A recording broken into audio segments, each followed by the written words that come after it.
అలా ఉండకూడదు, అలా చేయకూడదు, అలా ప్రవర్తించకూడదు. దానివల్ల మనకి ఎన్నో విధాలుగా మనకి ఇబ్బంది కలుగుతుందని వాక్యం మనకి చెప్పగలుగుతున్నారు. అయితే మనకి కృతజ్ఞత అన్నది చాలా చాలా ఇంపార్టెంట్. మన మానవ జీవితంలో కృతజ్ఞత అనేది చాలా ముఖ్యమైన విషయం అన్నమాట. మన ప్రతి విషయంలోనే దేవునికి కృతజ్ఞత అర్పణ చెల్లించవలసిన వారమే ఉన్నాం. ప్రతి విషయంలో, అది ఈ విషయం ఆ విషయం కాదు, ప్రతి విషయంలో కూడా మనం కృతజ్ఞత అర్పణ చేయాల్సి వచ్చింది. ఈ విధంగా చూసుకుంటే మనకి బైబిల్లో అనేక వాక్యాలు మనకి కనబడుతుంటాయి. కీర్తన గ్రంథం 103 2 వచనంలో మనం చూసుకుంటే, ఆయన చేసిన ఉపకారములలో దేనిని మరొకము, ఆయన దోషములన్నిటిని క్షమించేవాడు. ఆయన చేసిన ఉపకారంలో దేనిని మరవద్దు అంటున్నాడు. ఒక విషయాన్ని మర్చిపోండి, ఈ విషయం మాత్రం జ్ఞాపకం చేసుకోండి అని దేవుడు ఎక్కడ చెప్పట్లేదు. దేనిని కూడా మనము మరవకూడదని చెప్తారు అన్నమాట. కృతజ్ఞత అన్నది మనం ఆదికాండం నుండి ప్రకటన గ్రంథంలో చూసిన ప్రతి విషయంలో కూడా కృతజ్ఞత చూపిస్తూనే ఉన్నాం. కృతజ్ఞత చాలా ఇంపార్టెంట్ అన్నది వాక్యంలో మనకి కనిపిస్తూ ఉంటుంది అన్నమాట. ఎందుకంటే కృతజ్ఞత ఎందుకంటే మనకి జీవితాన్ని మళ్ళీ దయచేసిన దేవుడు, మనల్ని పుట్టించిన దేవుడు, మనం ఎల్లప్పుడూ కూడా ఆయనకి కృతజ్ఞతగా ఉండాలి అని కోరుకుంటున్నాడు. దీన్ని ఏం చేస్తున్నారు దేవుడు, ఏం చెప్తారంటే దేనిని మరవద్దు, మరువకము అనేసి దేవుడు మనకి తెలియజేస్తున్నాడు. కాబట్టి మన ప్రతి విషయాన్ని దేవుని యందు మర్చిపోకుండా ఆయనకి కృతజ్ఞతగా మనము ఉండేటట్లుగా మనము చేసుకోవాలి. ఈ విషయాన్ని మనం ముందుకు తీసుకెళ్తే ఆదికాండం నుండి ప్రకటన గ్రంథం వరకు ఉందని చెప్పుకున్నాం. కాబట్టి కేవలం లేవికాండంలో 1 నుండి 7 అధ్యాయాలు కృతజ్ఞత అర్పణ గురించే ఉంటారు. మీరు రాసుకొని ఇంటికి చదివితే లేవికాండం 1 నుండి 7 అధ్యాయాలు కూడా కృతజ్ఞత గురించే. దేవుడు ఇశ్రాయేలు ప్రజలు తీసుకొచ్చిన విధానం బట్టి, అనేకమైన శ్రమల నుండి ఆయన విడిపించిన దాన్ని బట్టి కృతజ్ఞత ఏ విధంగా చూపించాలో ఇశ్రాయేలు ప్రజలకు నేర్పిస్తున్నారు దేవుడు. అక్కడ ఏదో కృతజ్ఞత చెల్లించి అని నాకు చేయడం చెప్పట్లే, అది ఏ విధంగా చేయాలి, ఏ విధంగా ఆ యొక్క కృతజ్ఞతని దేవుడికి అర్పించాలి అనేసి ఆ యొక్క అధ్యాయంలో మనం చూడొచ్చు అన్నమాట. సపోజ్ మనం చూసుకుంటే అందులో 7వ అధ్యాయం 12వ వచనంలో, లేవికాండం 12వ అధ్యాయం 13వ వచనంలో చూసుకుంటే,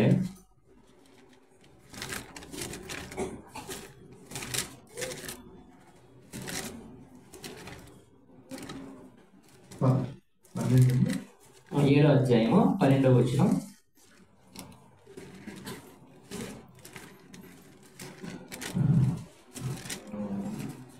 వాడు కృతజ్ఞతార్పణముగా దాన్ని అర్పించినప్పుడు తన కృతజ్ఞతార్పణ రూపమైన బలిగాక నూనెతో కలిసినవి పొంగనివైన పిండి వంటలను, నూనె పూసినవియో పొంగనివియునైన పలుచని అప్పడాలను, నూనె కలిపి కాల్చిన గోధుమ పిండి వంటలను అర్పింపవలను.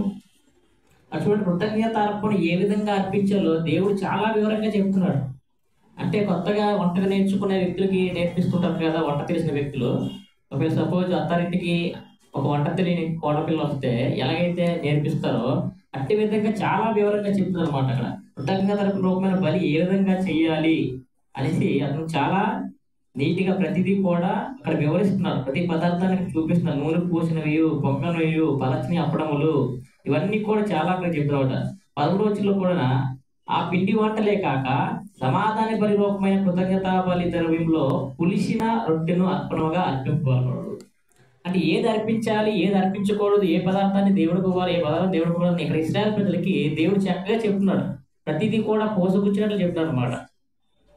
మనం అన్ని గ్రహిస్తుంటే ఆ టైంలో అక్కడ ఇశ్రాయేలు ప్రజలకు చెప్పిన విధంగానే క్రైస్తవులకు కూడా మనకి ఏ విధంగా కృతజ్ఞత అర్పణ చెల్లించాలి, ఏ విధంగా ఆయనకి మహింపరచాలి, ఏ విధంగా ఆయన్ని మనం కనపరచాలి అన్నది మనం తెలుసుకుంటూ ఉంటే ముందుకి మనం కొనసాగలం.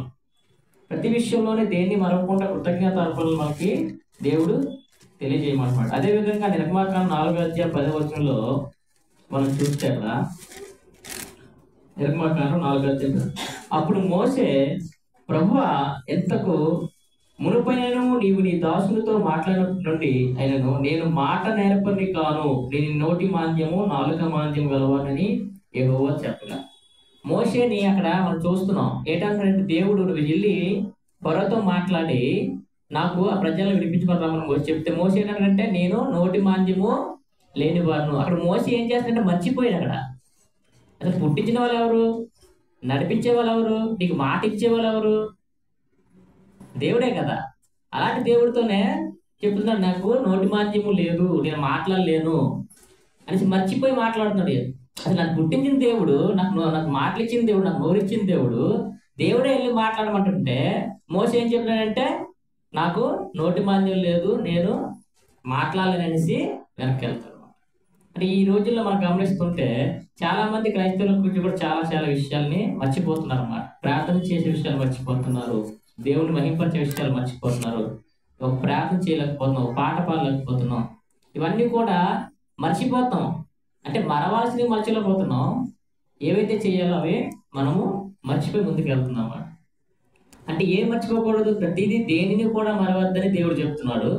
ఈ విషయంలో మోషే గారు అక్కడ మర్చిపోయి మాట్లాడమని చెప్తుంటే దేవునికే మళ్ళీ తిరిగి నేను నోటి మాంద్యం లేనో అని అనేసి అక్కడ మర్చిపోయి దేవుడికి మళ్ళా సమాధానం తెలియజేస్తాడు అన్నమాట. అప్పుడు చెప్తాడు చూడండి 11వ వచనంలో చూడండి, దేవుడు యెహోవా మానవులకు నోరిచ్చిన వాడు ఎవడు? మోగవానే గాని, చెవిటివానే గాని, దృష్టి గలవానే గాని, గుడ్డివానే గాని పుట్టించిన వాడెవడు? యెహోవానైనా నేనే కదా. మళ్ళీ దేవుడు జ్ఞాపకం చేస్తున్నాడు. దేవుడు జ్ఞాపకం చేస్తున్నాడు. మనకి కూడా మన విషయాల్లో కూడా దేవుడు అనేక విధాలుగా దేవుడు మనకు జ్ఞాపకం చేస్తూనే ఉంటాడు. మనం ఎప్పుడైనా పాప మార్గంలో వెళ్ళిపోతుంటే జ్ఞాపకం ఇది కరెక్ట్ కాదు, ఇది తప్పు అనేసి మన యొక్క హృదయం చెప్తూ ఉంటుంది అన్నమాట. దేవుడు తన ద్వారా చెప్తుంటాడు ఇది కరెక్ట్ కాదు, ఇది మంచి మార్గం, ఇది వాక్యానుసారం కాదు, ఈ సమయం అంతా నువ్వు ఇలా ఉండాలి అనేసి దేవుడు చెప్తూ ఉంటాడు. కానీ మనం ఏం చేస్తామంటే దానికి వ్యతిరేకంగా మనం నడుస్తాం. ఎందుకంటే మర్చిపోతాం, దేవుడు చెప్పింది మర్చిపోతాం, దేవుడు చెప్పింది వినం, ఆ వాక్యాన్ని మనం మర్చిపోతాం అన్నమాట. కానీ దేనిని మరవకుండా నాకు కృతజ్ఞతలు చెల్లించమంటున్నారు, మనం ప్రతిదీ కూడా మర్చిపోతున్నాం. అక్కడ మోషే గారు మర్చిపోయినట్లే మనం కూడా అనేక విషయాలు మనం దేవుణ్ణి మర్చిపోయి మనం కృతజ్ఞత తెలియకుండా మనం వెళ్ళిపోతున్నాం అన్నమాట. ప్రతి విషయం అందు దేన్ని కూడా మరవకుండా మనం మరి ద్వితీయోపదేశకాండం 10వ అధ్యాయం 17వ వచనంలో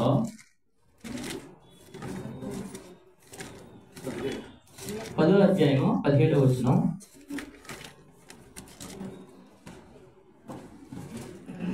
ఏలయనగా నీ దేవుడిని యెహోవా పరమదేవుడును పరమ ప్రభువునై ఉన్నాడు. ఆయనే మహాదేవుడు, పరాక్రమవంతుడు, భయంకరుడైన దేవుడు. ఆయన నరుల ముఖమును లక్ష్యపెట్టిన వాడు, లంచము పుచ్చుకున్నవాడు. ఆయన ఎవరు? నేనే కదా మిమ్మల్ని పుట్టించింది, నేనే కదా మిమ్మల్ని ప్రతిదీ కూడా నా వల్లే కదా జరుగుతుంది అనేసి చెప్పిన దేవుడు. అక్కడ ఏంటంటే ఏలయనగా నీ దేవుడిని యెహోవా పరమదేవుడును పరమ ప్రభువునై ఉన్నాడు. అది మనం మర్చిపోకూడదు. ఎటువంటి విషయంలో కూడా, ఏ విషయంలో కూడా మనము ఆయన మనకి పరమదేవుడు పరమ ప్రభువై ఉన్నాడు, ఆయనే దేవుడు అనేసి మనము ఆయన ఎల్లప్పుడూ కూడా మనం గుర్తించుకోవాలి. ఎందుకంటే ఆయన పరాక్రమవంతుడు, భయంకరమైన దేవుడు. ఆయన ఎవరిని కూడా పక్షపాతంగా చూడడు, అందరికీ ఆయన న్యాయవంతుడు, ఆయన ఒక తీర్పరి. ఎవరికి ఏ కొలతలో కొలుస్తారో ఆ కొలతలోనే వారికి కొలిచే దేవుడు. కాబట్టి మన కృతజ్ఞత తెలియజేస్తున్నప్పుడు దేవుడు కూడా అటువంటి ఆశీర్వాదాలు మనకి కలుగు చేసుకుంటాడు అన్నమాట. ఆయన మర్చిపోకపోతే మనం కూడా ఆయన మరవడు. కాబట్టి కృతజ్ఞత అనేది తెలియజేయడం అన్నది మనకి జీవితాల్లో చాలా చాలా ఇంపార్టెంట్ అనమాట. అదేవిధంగా 18వ వచనం చూడండి, 10వ అధ్యాయంలో ఆయన తల్లిదండ్రులు లేని వారికి విధవరాలికి న్యాయం తీర్చి పరదేశీయులు దయ ఉంచి అన్న వస్త్రములు అనుగ్రహించేవాడు. ఆయన ఎవరైతే విధవరాలికి, మనం చాలా చూస్తున్నాం, కొన్ని జీవితాలు చూస్తున్నాం, మనం చాలాసార్లు వాక్యంలో కూడా మనకి లాస్ట్ టైం కూడా చెప్పుకున్నాం. విధవరాలికి న్యాయం తీర్చేవాడు, తల్లిదండ్రులకు న్యాయం తీర్చేవాడు, తల్లి లేని బిడ్డలకి న్యాయం, పరదేశీయులు దయించి అన్న వస్త్రములు అనుగ్రహించేవాడు. ప్రతిదీ కూడా మనకు అనుగ్రహించేవాడు ఎవరంటే దేవుడు. దాన్ని బట్టి మనము కృతజ్ఞత అనేది తెలియజేయాలి. కాబట్టి ఇది మనం మరవకూడదు. ప్రతి విషయంలో కూడా ఆయనకి కృతజ్ఞత అనేది తెలియజేస్తున్నామని మనం గమనించాలన్నమాట. ఎందుకంటే ఆయన అన్ని మనకు కూడా అనుగ్రహిస్తున్నాడు. అలాగే 1 కొరింథీ 1:23 వచనంలో మనం ప్రతి ఆదివారం మనము దాన్ని చదువుకుంటూనే ఉంటాం. 1 కొరింథీ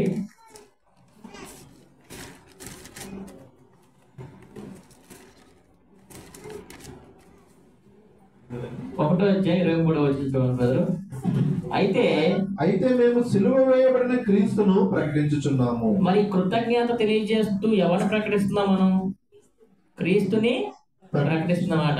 ఒకవేళ ఎవరైతే మీకు సాయం చేస్తారో వాళ్ళకి మాత్రమే థ్యాంక్స్ చెప్తారు, కానీ పక్కల గారికి థ్యాంక్స్ చెప్పరు కదా. ఎవరైతే దేవుడి యొక్క మన కోసం మరణించి ఉన్నారో, మన కోసం ఆయన అనేకమైన ఇబ్బందులు పడి బాధలు పడి సిలువలో మరణించి మన పాపాల నిమిత్తమే ఆయన మరణించి మన కలుగు చేసిన రక్షణ బట్టి మనము ప్రతి ఆదివారం కూడా ఆయన్ని జ్ఞాపకం చేసిన కృతజ్ఞతగా మనము తెలియజేస్తున్నాం అన్నమాట.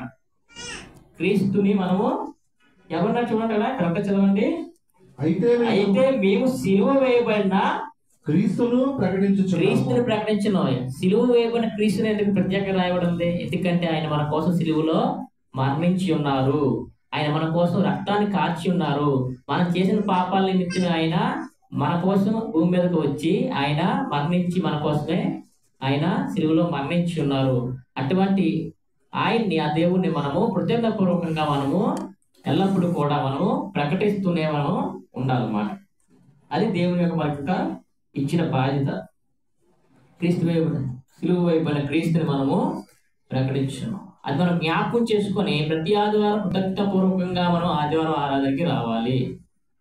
అది జ్ఞాపకం చేసుకుంటూ ప్రతి మన సంఘ కార్యక్రమంలో మనం పాల్గొనాలి. ప్రతి బుధవారం మనం ఎక్కడైతే దేవుని కార్యక్రమాలు జరుగుతున్నాయో మన కలిగిన రక్షణని మనము వణుకుతోనూ భయంతోనూ కొనసాగించుకుంటూ ఆయన్ని ప్రకటిస్తూ ఉండాలన్నమాట. ఏంటి నేను ఎవరితో మాట్లాడను కదా, ఎవరికి చెప్పను కదంటే నువ్వు బైబిల్ పట్టుకుని నడిస్తే అది ప్రకటించడం. బుధవారం అనగానే కరెక్ట్గా వచ్చేస్తాను. ఈరోజు నేను బయట తీసుకున్నప్పుడు మా అబ్బాయి గుడి దగ్గర ఉన్నట్టు వినాయకుడి గుడి ఉంటారు కదా, మీరు చూసుకుంటారు కదా. ఆవిడ అడుగుతుంది మాట ఎక్కడికి వెళ్తున్నావు అనేసి. ఆవిడ పలకరిస్తూ ఉంటుంది, చర్చికి వెళ్తున్నా, మా అబ్బాయి చర్చికి వెళ్తున్నాను అంటే ఈ టైంలోనా ఇప్పుడా? అక్కడ ప్రకటన అక్కడ జరిగిపోయినట్లే, క్రీస్తుని మేము అక్కడ ప్రకటించినట్లే. అంటే మన జీవితం మన నడవడిక అక్కడ ఎవరైతే చూస్తున్నారో వాళ్ళందరూ కూడా ఎందుకు వెళ్తున్నాం చర్చికి, ఎందుకు వెళ్తున్నాం మన ఆరాధనకి, ఎందుకు వెళ్తున్నాం దేవుని ప్రార్థనకి? మనము కృతజ్ఞత చూపించుటకు మనము వెళ్తున్నాం. మనకి కలుగు చేసిన రక్షణ బట్టి మనం కృతజ్ఞత చూపించుటకు మనము దేవుడిని మహిమపరచడానికి మనము వెళ్తున్నాం. కృతజ్ఞత అన్నది మనము మరవకూడదు.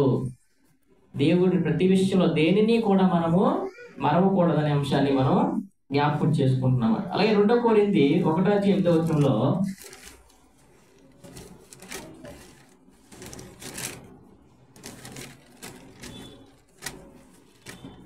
2 కొరింథీ 1:8 చూసుకుంటే, సహోదరులారా, ఆసియాలో మాకు తటస్థించిన శ్రమల గురించి మీకు తెలియకుండా మాకు ఇష్టము లేదు. అదేదనగా మేము బ్రతుకులమును నమ్మకము లేక అయినట్లుగా మా శక్తికి మించిన అత్యధిక భారం వలన కృంగిపోతుంది.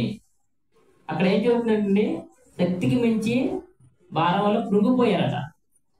కృంగిపోయి భారంతో ఉండి వారు అక్కడ దేవుణ్ణి మీద కింద చదువుతుంది, మరియు మృతులను లేపు దేవుని యందే గాని మా యందు మేము నమ్మకించట్లేదు. అలాంటి పరిస్థితుల్లో కూడా, ఆ బాధల్లో కూడా అక్కడ వాళ్ళు దేవుణ్ణి మర్చిపోలేదు. ఎందుకంటే దేవుడు పరమదేవుడు, ఆయనే అన్ని అనుగ్రహించేవాడు కాబట్టి ఆయన అక్కడ జ్ఞాపకం చేసుకొని ఆయన ఎంత అక్కడ ప్రార్థన అన్నది అక్కడ మా యందు మేము నమ్మకం ఉంచలేదు, మనుషులందు నమ్మకం ఉంచలేదు, మా యందు మేము నమ్మకం ఉంచలేదు.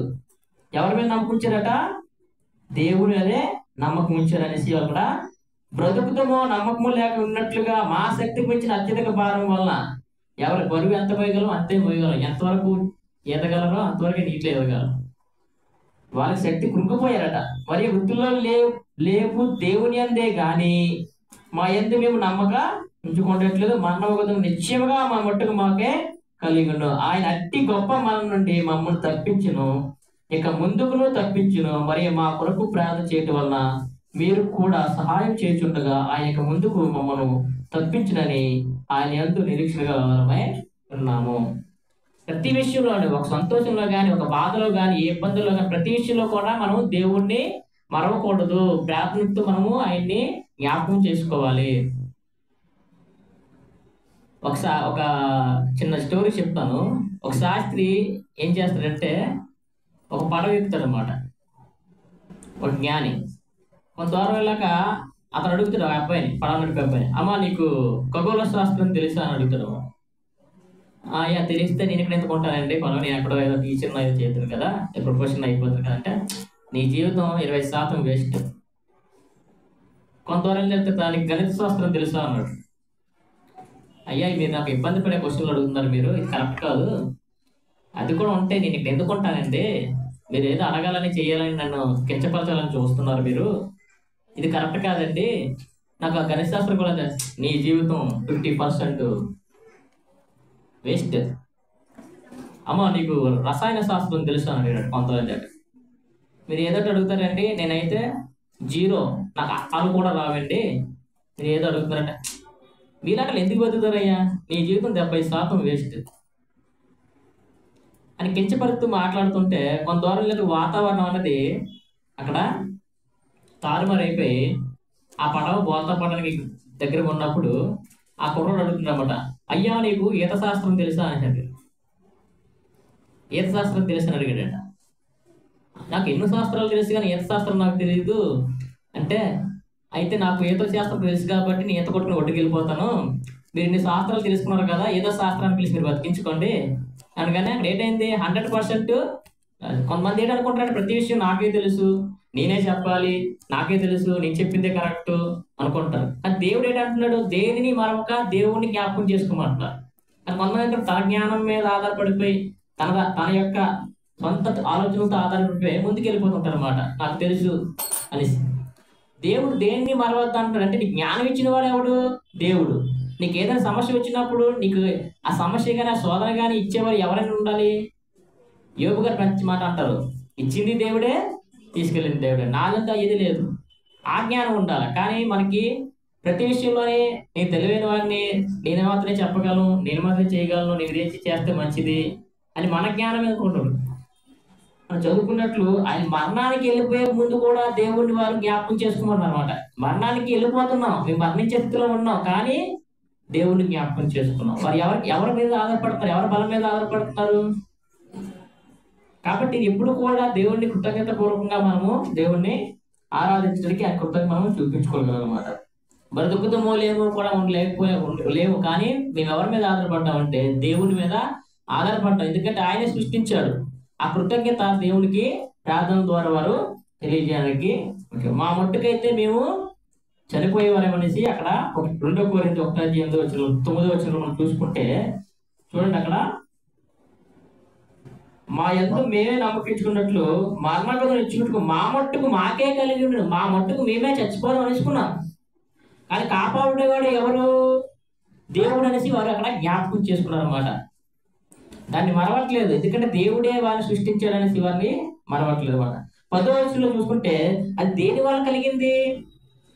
10వ వచనంలో అది దేని వల్ల కలిగిందంటే, ఆయన అట్టి గొప్ప మరణం నుండి మమ్మల్ని తప్పించను, ఇక ముందుకును తప్పించను, మరియు మా కొరకు ప్రార్థన చేయటం వలన మీరు కూడా సహాయం చేయడం. మా కొరకు ప్రార్థన చేయటం వలన ఎవరికి ప్రార్థన చేశారు? దేవుడికి ప్రార్థన చేయటం వలన మీ మరణమైనంత వరకు వెళ్ళిపోయినా సరే మమ్మల్ని రక్షించడానికి దేవుడు సమర్థవంతుడు, ఎందుకంటే ఆయన అనుగ్రహించాడు, ఆయన పరమదేవుడు అనేసి వారు అక్కడ జ్ఞాపకం చేసుకున్నారు అన్నమాట.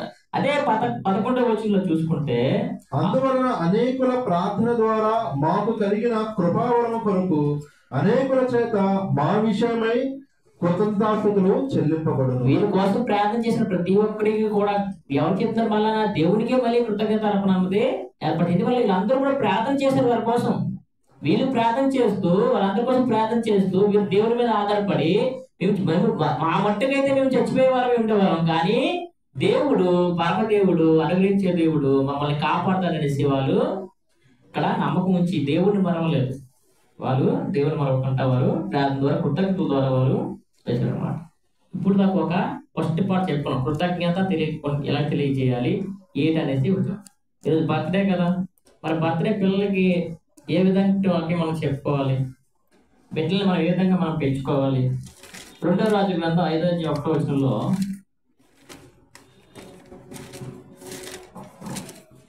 సిరియా రాజు సైన్యాధిపతి అయిన నయమాను అని ఒకడు ఉండెను. అతని చేత యెహోవాయే సిరియా దేశములకు జయము కలుగజేసి ఉండెను గనుక అతడు తన యజమానుల దృష్టికి ఘనుడై దయ పొందిన వాడు ఆయన. ఏంటంటే ఇక్కడ యెహోవాయే జయము కలుగజేసాడట. ఎవరికి? సిరియా రాజైన వాళ్ళకి యెహోవాయే. ఎవరు కలుగజేసిన? దేవుడు, పరమదేవుడు అనుగ్రహించేవాడు అనేసి అందరికి తెలుసు. అక్కడే అక్కడ ఏం చేస్తుంది, సిరియా రాజుకి అక్కడ జయం అన్నది కలుగజేసాడు అన్నమాట. అది రెండో వచ్చిన చూసుకుంటే, సిరియను గుంపులు గుంపులుగా బయలుదేరి ఇజ్రాయేల్ దేశం మీదకి పోయి ఉండేది. ఇదంతా ఒక చూడండి, అక్కడ మొత్తం అంతా ఒక స్టోరీ. మనకి ఏ విధంగా ఒక బిడ్డని మనం పెంచగలిగితే ఆ యొక్క బిడ్డ ఎంతవరకు దేవుళ్ళు ఉంటే ఏ విధంగా అక్కడ రెస్పాన్స్ అనేది, ఆశీర్వాదం అనేది కలుగుతుంది అనేది ఈ యొక్క దాంట్లో మనం చూడొచ్చు అన్నమాట. యుద్ధం జరిగిన తర్వాత విజయాన్ని దేవుడు తెలియజేసి వాళ్ళకి దయచేసి సిరియా దేశానికి, ఇశ్రాయేల్ ప్రజలందరినీ కూడా వారు చెరగొట్టుకొని బానిసత్వానికి తీసుకెళ్ళిపోయారు అన్నమాట. అందులో ఒక చిన్నదాన్ని కూడా తీసుకెళ్ళిపోయారు. రెండో వచనం చూడండి. సిరియను గుంపు గుంపులుగా బయలుదేరి ఇజ్రాయేల్ దేశం మీదకి పోయి ఉండేది. వారచ్చటి నుండి ఒక చిన్నదానిని చెరగొని ఒక చిన్నదాన్ని తీసుకెళ్ళిపోయారు అన్నమాట. అంటే వయసు అంతా మనకి అక్కడ మెన్షన్ చేయలేదు, కానీ ఒక చిన్నదాన్ని వారు పట్టుకెళ్ళిపోయారు. ఎందుకంటే ఎప్పుడైనా యుద్ధాలు జరుగుతున్నప్పుడు ఆ ప్రజల్ని, ఆస్తుల్ని అన్నింటిలో కూడా వారు బంగారాన్ని అన్ని కూడా పట్టుకెళ్ళిపోతారు వాళ్ళ రాజ్యానికి. అందులో ఈ యొక్క చిన్నది ఒకటమాట. అదే విధంగా మనం చూసుకుంటే మూడవ వచనం చూడండి. అక్కడ చూడండి, మళ్ళీ ఆ రెండవ వచనంలోనే ఒకటో వచనంలో పరాక్రమశాలి ఉండిన గాని అతడు కుష్ఠరోగి. ఎవరైతే యుద్ధాన్ని గెలిపించాడో ఆ సైన్యాధిపతి కుష్ఠరోగి మాట. సైన్యాధిపతి కుష్ఠరోగి, కానీ దేవుడు వాళ్ళకి విజయాన్ని అందజేశాడు. ఆ విజయాన్ని అందజేసినప్పుడు ఇతను ఏం చేశాడు? ఆ ధనాగారాలతో పాటు ఒక చిన్నదాన్ని కూడా తన ఇంటికి బానిసగా తీసుకెళ్ళిపోయాడు అన్నమాట. తీసుకెళ్ళిపోతే మూడవ వచనంలో చూడండి, అక్కడ అది సొమ్ములలో ఉన్న ప్రవక్త దగ్గర నా ఏలినవాడిని నేనెంతో కోరుచున్నాను, అతను నా ఏలినవాడికి కలిగిన కుష్ఠరోగమును బాగు చేయనని తన యజమానులతో అనెను. ఎవరైనా బానిసగా తీసుకెళ్ళిపోతే వారు ఎవరైనా మంచిగా చూస్తారండి? ఎవరైనా మంచి మాటలు చెప్తారండి? అని యజమాని కుష్ఠరోగి, ఈ కుష్ఠరోగి ఎక్కడ బాగుపడుతుందో, ఎవరు ఈ కుష్ఠరోగాన్ని తీసేస్తారో, ఇవన్నీ కూడా చిన్నప్పటి నుండి తన యొక్క తల్లిదండ్రుల దగ్గర ఆ యొక్క ప్రాంతంలో ఎవరైతే దైవజనులు ఉన్నారో వాళ్ళ దగ్గర కూడా ఆ పిల్ల చూస్తూ పెరిగినప్పుడు ఎవరైతే చెరగొని వెళ్ళిపోయాడో సిరియా రాజు, ఆ సైన్యాధిపతి ఏంటంటాడంటే, ఈ రోగుతో గమనించిన పిల్ల ఏంటంట, పిల్ల చిన్నదాన్ని, ఈ యొక్క వ్యక్తి ఎక్కడుండాలట? ఎవరైతే బాగు చేస్తారో అని దేవుడు ఉన్నాడు అని నమ్మిన ఈ చిన్నది అక్కడ ఉంటే కంపల్సరీగా దేవుడు ఇతనికి స్వస్థత ఇస్తాడనేసి ఆవిడ చెప్తుంది అన్నమాట అక్కడ చిన్నది. అప్పుడు 4వ వచనం చూస్తే, నయమాను రాజునద్దకు పోయి ఇశ్రాయేలు దేశపు చిన్నది చెప్పిన మాటలు అతనికి తెలియజేయగా, నయమాను ఎవరైతే సైన్యాధిపతి నయమాను ఉన్నారో వెళ్ళి సిరియా రాజు చెప్తున్నాడు అనమాట, ఈ చిన్నది నాకు ఇలాగా సలహా ఇస్తుంది, నువ్వు వెళ్ళి అక్కడికి వెళ్తే అక్కడ నీకు స్వస్థత కలుగుతుంది, నేను దేవుడు బాగు చేస్తాడనేసి ఆ విశ్వాసంతో ఆ అమ్మాయి చెప్పింది అన్నమాట. అప్పుడు సిరియా రాజు ఇశ్రాయేల్ రాజుకి ఒక పత్రిక పంపించాడు, నా యొక్క సైన్యాధిపతి వస్తున్నాడు, ఈ సైన్యాధిపతికి నువ్వు దగ్గరుండి నువ్వేం చేయాలంటే బాగు చేయించాలనేసి చెప్తాడు అనమాట. ఆ పత్రిక తీసుకొని 6వ వచనంలో, సేవకుడు నయమానుకు కలిగిన కుష్ఠరోగం నీవు బాగు చేయవాలని ఈ పత్రికను అతని చేత నీకు పంపించి ఉన్నాను. అప్పుడు ఇశ్రాయేల్ ప్రజలు భయపడిపోతున్నాడు. ఎందుకంటే ఒకసారి యుద్ధానికి జరిగి వచ్చి మొత్తాన్ని కూడా తీసుకుని వెళ్ళిపోయాడు. మళ్ళీ నా దగ్గరే ఉంది, మళ్ళీ లెటర్ పంపించి నేనేమైనా దేవుడినా, నేనేమైనా డాక్టర్నా, ఇతను బాగు చేయమని నాకు లెటర్ పంపించాడు అనేసి ఇశ్రాయేల్ రాజు భయపడిపోతున్నాడు అనమాట. భయపడిపోయి ఏం చేస్తాడు చూడండి, అక్కడ వస్త్రములు చింపుకొని 7వ వచనంలో, రాజు ఈ పత్రిక చదివి వస్త్రములు చింపుకొని, చంపుటకును బ్రతుకుటకును నేను దేవుడినా, కుష్ఠరోగం వచ్చింది నేనేం స్వస్థపరచడానికి నేను దేవుడినా? ఎవరు మర్చిపోయారు? రాజు మర్చిపోయాడు. ఎవరికి జ్ఞాపకం ఉంది దేవుడు స్వస్థపరుస్తాడనేసి? ఒక చిన్న పిల్లకి ఉంది, కానీ రాజ్యాన్ని పరిపాలించే రాజు మాత్రం దేవుణ్ణి మర్చిపోయాడు మాట. చిన్న బిడ్డ అంటే, చిన్న బిడ్డ జ్ఞాపకం ఉందంటే వాళ్ళ తల్లిదండ్రులు ఎంతగా దేవుళ్ళలో వాళ్ళు పెంచుండొచ్చు. ఎన్నిసార్లు ఆ పిల్లలకి ఆ యొక్క దైవదేవుడికి తీసుకెళ్ళి ఉండొచ్చు, ఎన్నిసార్లు దేవునికి ఆ సమయాల్లో దేవుని మహింపచి తీసుకెళ్ళి ఉండొచ్చు, ఎన్నిసార్లు అలాంటి ఆశ్చర్యకార్యాలు ఆ పిల్ల కళ్ళ ముందే జరిగి ఉండొచ్చు. లేకపోతే ఈ యొక్క తల్లిదండ్రులే అనేక విధాలుగా దేవుడు ఎంత ఘనకార్యాలు చేసేటమ్మా, మనల్ని ఇశ్రాయేలు నుండి ఐగుప్తు నుండి మనల్ని తోడుకొని వచ్చాడు, అనేక విధాలుగా అరణ్యంలో మనల్ని కాపాడుకొని వచ్చాడు, ఇవన్నీ కూడా అద్భుత కార్యాలు, ఇవన్నీ కూడా చెప్పడం లేదు అనుకుంటావా? కంపల్సరీగా ఇవన్నీ కూడా తల్లిదండ్రులు అన్నది పిల్లలకి చెప్పే ఉంటారు. కాబట్టి అట్టి విశ్వాసంతోనే ఆ యజమానికి చెప్తుంది నయముకి, నువ్వు ఇక్కడ ఉండకూడదు, నువ్వు ఎక్కడ ఉండాలి, అక్కడ ఉంటే నువ్వు స్వస్థపరుతూ అనగానే. కానీ రాజు మర్చిపోయాడు అక్కడ మాటలు చెప్పించుకొని, నేనేం దేవుణ్ణా, నా దగ్గరికి పంపిస్తుండేటి, ఇప్పటికే మొత్తాన్ని కొట్టుకెళ్ళిపోయాడు కదా, చాలా మంది జనాలు తీసుకెళ్ళిపోయాడు కదా, నా ఆస్తి అంతా పోయింది కదా అనేసి, ఒకరి కలిగిన కుష్ఠరోగం మార్పమని నా యుద్ధకు ఇతడు పంపుటే ఏమి, నాతో కలహము కాను అంటే వీళ్ళు పంపడం వల్ల నేను కూడా మళ్ళీ యుద్ధానికి ఇతను తాగుతున్నాను అనేసి ఆలోచించాడు. కానీ దేవుడి మీద ఆధారపడితే అతను దారి చూపించండి రాజు అక్కడ మర్చిపోయాడు మాట. రాజుకు కూడా అనేక విధాలు తెలుసు కదా, చిన్న వ్యక్తి కాదు కదా, కానీ అక్కడ రాజు మర్చిపోయాడు, చిన్నది గుర్తించుకుందన్నమాట. కలహముకే చెప్తున్నది ఇశ్రాయేలు తన వస్త్రం చించుకొని 8వ వచనంలో దైవజనుడు ఎలీషాకు వినబడినప్పుడు అతడు నీ వస్త్రము నీవు ఎందుకు చెప్పప్పుడు, ఇప్పుడు ఎలీషా గారు వచ్చారన్నమాట. దేవుని యొక్క ప్రవక్త ఎలీషా గారు వచ్చి ఏమంటున్నారు అక్కడ 8వ వచనంలో, ఎలీషాకు వినబడినప్పుడు అతని వస్త్రం నువ్వు ఎందుకు చెప్పుకుంటేవి, ఇశ్రాయేలు ప్రవక్త ఉన్నాడని అతనికి తెలియబడినట్లు అతను నా ఎద్దుకు రానిమ్మని రాజులకు వర్తమానం చేశాను. నువ్వు అతను నా దగ్గరికి పంపించు, ప్రాబ్లం లేదు, అక్కడ నేను ఉన్నాననేసి ఎలీషా అక్కడ ప్రవక్త అక్కడ చెప్తున్నారు అన్నమాట. నయమాను గుర్రములతో రథంతో వచ్చి ఎలీషా ఇంటి ద్వారా ముందుకు నిలిచి ఉన్నాడు అన్నమాట. నిలిచి ఉండి ఎలీషా నీవు యోర్దాను ఎదుకు పోయి వచ్చినానని చెప్పాడు అనమాట. దగ్గరికి రాలేదు, లోపలికి రాలేదు, ఆన్సర్ ఇచ్చేస్తున్నాడు. నీవు యోర్దానికి నదికి పోయి 7 మార్లు స్నానం చేయము, నీ ఒళ్ళు మరలా బాగై నువ్వు శుద్ధులు అని అతనితో చెప్పుటకు ఒక దూతను పంపాను. ఎవరు పంపాడటండి? ఒక దూతను పంపాడంట, అంటే శిష్యుని పంపాడు. తన కళ్ళేది పూర్తిగా చూడలేదు ఎలీషాని, కానీ ఎలీషాకి ముందే తెలుసు, ఎందుకంటే దేవుడి యొక్క దర్శనం కలిగింది అతనికి.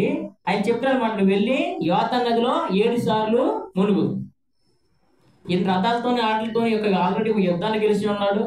అలాంటి సైన్యాధిపతి కనీసం డాక్టర్ దగ్గర కాకంటే ఒక కంపౌండర్తో నర్సు చేసి మనకెలా ఉంటుంది?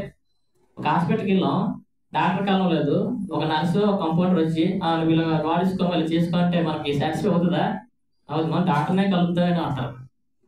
మరి అంత సైన్యాధిపతి యుద్ధాన్ని గెలిచి ఉన్నాడు, అతనికి అనేక పనిమంతులు ఉన్నారు. ఎవరో ఒక వ్యక్తి, ఒక శిష్యుడు చెప్తే వింటాడన్నమాట, అక్కడ వినట్లేదు మాట. ఏం చేత చూడక 11వ వచనంలో, అందుకు నయమాను కోపం తెచ్చుకొని తిరిగిపోయి ఇట్లను అతను నా ఎద్దుకు వచ్చి నిలిచి తన దేవుని యెహోవా నామం బట్టి తన చెయ్యి రోగముగా ఉన్న స్థలం మీద ఆడించి కుష్ఠరోగం మార్పులని నేను అనుకుంటుని. నయమని నేను అనుకుంటున్నాడు, చిన్నపిల్లలు చెప్పినట్లు అనేక అద్భుతకాలు చెప్పుకుంటొచ్చాము నయమానికి, మా దేవుడు ఇలా చేసిన, మా దేవుడు చేశాడు. అందుకే నయమాన్ని జ్ఞాపకం చేస్తున్నాడు. తన దేవుడని యెహోవా నామం బట్టి తన చెయ్యి రోగముగా ఉన్న స్థలం మీద ఆడించి కుష్ఠరోగం మార్పుని నేను అనుకుంటుని. నా మీద చెయ్యి వేసి తన దేవుడని యెహోవా చూడండి, ఒక అన్యుడు గుర్తు చేసుకుంటున్నాడు, రాజు గుర్తు చేసుకోలే. చెయ్యి వేసి ప్రార్థన చేస్తే తగ్గిపోద్దేమో నేను అనుకున్నాను, ఇతనేంచి నాకు యోర్దాను నదికి వెళ్ళి 7 మార్లు వెళ్ళమంటున్నాడు, నేను ఎవరు అనుకుంటాడు ఇతను అనేసి కోపడిపోతాడు నయము. అక్కడ 12వ వచనం చూసుకుంటే 11వ వచనంలో, అందుకు నయమాను కోపం తెచ్చుకొని తిరిగిపోయి ఇట్లేదు అతను నా ఎద్దుకు వచ్చి నిలిచి తన దేవుని యెహోవా నామం బట్టి తన చెయ్యి రోగం ఉన్న స్థలం మీద నుంచి కుష్ఠరోగం మాత్రని నేను అనుకుంటున్నాను. దమస్కు నదులైనా చూడండి, ఇక్కడే నదులు ఉందా, నా దేశంలో నదులు లేవా అనేసి అక్కడ నదుల పేరు చెప్తాను చూడండి. దమస్కు నదులైన అబనాయాను ఫర్పారును ఇశ్రాయేల్ దేశంలో నదులంటి కంటే శ్రేష్టమైనవి కావా? ఇశ్రాయేల్ నదుల కంటే మా నదులు చాలా శ్రేష్టమైనవి కదా, వాటిలో స్నానం చేసి శుద్ధునందులేనా అని అనుకుని రౌతుడే తిరిగి వెళ్ళిపోయాను. ఇక్కడ ఎంత దూరం వచ్చి ఎంత ప్రయాణించి ఈ యొక్క ఇశ్రాయేల్ ఈ యొక్క నదిలో ములగల, నా యొక్క దేశంలో నదులు లేవా, ఇట్లా శ్రేష్టమైన నదులు ఉన్నాయి కదా, ఇట్లా ములుగుతాయి తగ్గిపోతాయి కదా, శుభ్రం అవుతారు కదా అనేసి అది పాల్గొంచుకొని వెళ్ళిపోతున్నాడు నయమాను. అయితే అతని దాసులు ఒకడు వచ్చి, నాయన వీటితో పాటు వెళ్ళిన ఒక దాసులు వచ్చి ఆయన ఏమంటాడంటే, నాయన ఆ ప్రవక్త ఏదన్నా గొప్ప కార్యం చేయని నియమించినలా నువ్వు చేరుకుందువా? ఒకవేళ ప్రవక్త ఏదైనా మంచి కార్యం చేయని వెళ్ళి ఒక మొత్తం బంగారం తెచ్చు, లేకపోతే వెండిని తెచ్చు, లేకపోతే ఇంకో రాజ్యాన్ని గెలిపించుకొని రా అనేసి చెప్తే నేను చెయ్యగా దీనికోసం అంటే చేస్తాం కదా అనేసి అనుకున్నాడు. అయితే స్నానం చేసి శుద్ధులకమని మాట దానికంటే మేలు కదా. నువ్వు శ్రమ పడటం కంటే, నువ్వు కష్టపడటం కంటే నువ్వు వెళ్ళి స్నానం చేయడం చాలా ఈజీ. మరి ఈ పని చేయడం నువ్వు ఎందుకు కోపగిస్తున్నావు? అలాంటి ప్రాప్తి చెప్పలేదే. కాబట్టి దయచేసి నువ్వు వెళ్ళి అక్కడ ములుగు. అతడు పోయి దైవజనుడు పద్నాలుగు చూడండి, అతడు పోయి దైవజనుడు చెప్పినట్టు యోర్దాను నదిలో 7 మార్లు మునగగా అతని దేహము ఎలాగైందండి? పసిపిల్ల దేహం వల్లే అతడు శుద్ధుడాయను. అప్పుడు అతడు తన పరివారంతో కూడా దైవజనుడికి వచ్చి తిరిగి వచ్చి అతని ముందు అనేక ఉంటాడు. చూడండి అక్కడ చూడండి, మళ్ళీ జ్ఞాపకం చేసుకుంటాడు. నిలిచి చెత్తగించి ఇశ్రాయేలు దేవుడు తప్ప లోకమంతటి యందును మరి ఒక దేవుడు లేడని నేను ఎరుగుదును. ఇప్పుడు నీవు నీ దాసుడైన నా యొక్క బహుమానము తీసుకోవాలని అది చెప్పాను. చదవండి, మర్చిపోండి. ఎక్కడ దేవుడికి మహిమ కలుగుతుంది? ఇశ్రాయేలులో ఉన్న దేవుడు తప్ప లోకమంతటి యందును మరి ఒక దేవుడు లేడు. ఎవరు బట్టి? ఒక చిన్నదాన్ని బట్టి. ఈ రోజులు మనం కూడా ప్రజల్ని ఆ విధంగా దేవుని యొక్క మంచి పనులు చేసే విధంగా మనం చెప్పగలం. ఒక్క మాట, తను నేర్చుకున్న మాట, తను విన్న మాట, దేవుడు గొప్పవాడు, దేవుడు స్వస్థపరుస్తాడు, దేవుడు అనుగ్రహిస్తాడు. ఈ ఒక్క మాట మన బిడ్డల హృదయాల్లో పెట్టామనుకోండి, ఎట్టి కష్టం వచ్చినా, ఎట్టి బాధ వచ్చినా సరే అది కాపాడుతుంది అన్నమాట. చిన్నది ఒక్క మాట చెప్పింది, నువ్వు ఇక్కడ ఉండకూడదు, ఇక్కడ ఉంటే నువ్వు స్వస్థ పొందువు. మా యొక్క దేశంలో దేవుడైన ప్రవక్త ఎలీషా గారు ఉన్నారు. అక్కడ నువ్వు స్వస్థ కలిగేసే అంశం అక్కడ దేవుడు నీకు చూపిస్తున్నాడు అనమాట. దాన్ని బట్టి ఒక అన్యుడు చెప్తాడు ఏంటంటే, ఇశ్రాయేలు దేవుడు తప్ప మరి యొక్క దేవుడు లేడు. ఒక చిన్నదాని మాట విని ప్రవక్త దగ్గర యెహోవా జయం ఇచ్చాడు, యెహోవా కుష్ఠరోగం ఇచ్చాడు, యెహోవా చిన్నదాని ద్వారా.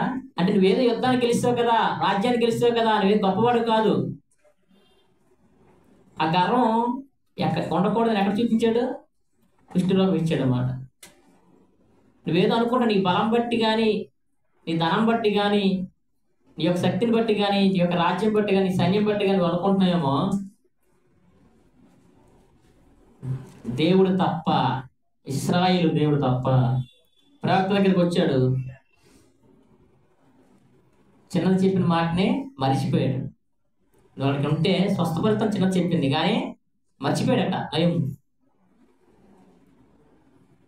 పత్రిక రాగానే రాజు మర్చిపోయాడు దేవుడిని. రాజు పత్రిక వచ్చింది, మర్చిపోయాడు. దేవుడు కాపాడుతున్న పేరు మర్చిపోయాడు. ఆలోచన అనేది ఎటువైపు ఉంది? దేవుని వైపు ఉందా, లేకపోతే ఎటువైపు అని చూస్తున్నావా? మన ఆలోచన దేవుని వైపు ఉండేటట్లుగా మనము ఉంటాము. ఆ చిన్నది దేవుని యొక్క ఆలోచన చెప్పింది.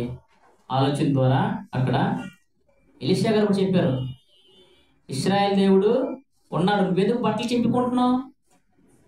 రమ్మను, వచ్చాక దేవుడే అతనికి తెలియజేస్తాడు. అందుకే అన్నాడు నయమున, ఇశ్రాయేలు దేవుడు తప్ప మరి ఒక దేవుడు లేడు. దేవుడైన యెహోవాయే మనకి దేవుడు, ఆయనే మనకి అనుగ్రహిస్తాడు. శ్రేష్టమైన ప్రతి కూడా ఆయన అనుగ్రహించిన శ్రేష్టమైన ప్రతి కూడా ఆయన దేవుడే మనకి అనుగ్రహించాడు అన్నమాట. ప్రతి మేలు కూడా ఆయనే మనకి దయచేయవాడు. ప్రతి మేలు కూడా ఆయన మనకి దయచేయవాడు అన్నమాట. నయమునికి శుద్ధుడయ్యాడు, మేలు చేశాడు. ఇశ్రాయేలు దేవుడు తప్ప అనేసి అక్కడ నోటితో ఒప్పుకున్నాడు. దేవుడే ఉన్నాడని నమ్మాడు. ఇశ్రాయేలు దేవుడు తప్ప అనేసి దేవుడు ఉన్నాడని నమ్మాడు. ఒక చిన్నదాని మాట తల్లిదండ్రులు చక్కగా పెంచారు. అటువంటి మనం కూడా యొక్క పిల్లల్ని ఆ విధంగా దేవుని భక్తిలో, మనం ఎల్లప్పుడూ కూడా దేవుని భక్తిలో పిల్లల్ని పెంచే విధంగా మనం ఉండాలి. కృతజ్ఞతగా మనము దేనిని కూడా మరవకూడదు. చిన్నదే కదా పెద్దే కదా దేన్ని కూడా మనం అనుకోవద్దు. ఎల్లప్పుడూ కూడా మనం కృతజ్ఞతతో ఉండాలి. బిడ్డల్ని దేవుళ్ళో మనము పెంచుకోగలగాలి. అలా పెంచుకుంటే చిన్నది చెప్పిన మాట బట్టి జరిగిన అద్భుత కార్యాలు అనేక విధాలుగా మన బిడ్డలు కూడా దేవుడు అనేక విధాలుగా మనకి కూడా మన తోటి వారికి కూడా అందరికి కూడా దేవుడు ఆ మేలుల్ని తెలియజేస్తాడు. మన ద్వారా సువార్త అన్నది ఇశ్రాయేలు దేవుడు తప్ప మీ దేవుడు తప్ప మనం రక్షించేవాడు. కాబట్టి మనం దేవుణ్ణి ప్రకటించేవారుగా మనం ఉంటూ బిడ్డల్ని కూడా విధంగా మనం తెలియజేస్తూ కృతజ్ఞపరంగా ఉంటూ బిడ్డలని విధంగా పెంచుకునే విధంగా మన స్థాయికి ఎదిగే విధంగా మనం కూడా అట్టి స్థాయికి మనము ప్రతిదేన్ని కూడా మరవకుండా కృతజ్ఞతగా ఉంటూ దేవుళ్ళో మనము ఎదగాలి. ఎంతవరకు సమయం ఇచ్చిన సహోదరులకు వందనాలు చెల్లించుకుంటూ సమయాన్ని